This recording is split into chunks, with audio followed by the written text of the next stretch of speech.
तर सकाळी सकाळी जे आहे ना ते माझी क्लिनिंगचे कामं चालू आहेत. सिद्धूला टिफिन वगैरे बनवून दिलं. त्याच्या टिफिनमध्ये आज फक्त भेंडी चपाती बनवून दिली आणि मग मी माझं हे जे काम आहे ते चालू करते. मी अगोदर काय करते, बाहेरचं जे आहे ते करून घेते आणि त्याच्यानंतर मी घरामध्ये झाडून पुसून सगळं करून घेते आणि फरची पुसल्याशिवाय मला अजिबात फ्रेश वाटत नाही घरामध्ये.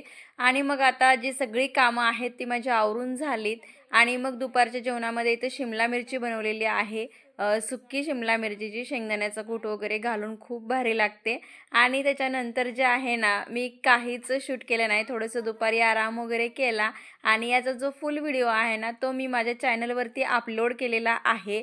तर संध्याकाळी मग आमचं जेवण वगैरे झालं आणि आम्ही इकडे ना थोडंसं वॉकिंगसाठी जात असतो.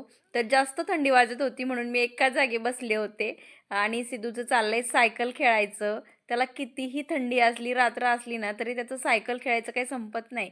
तर चला व्हिडिओला इथेच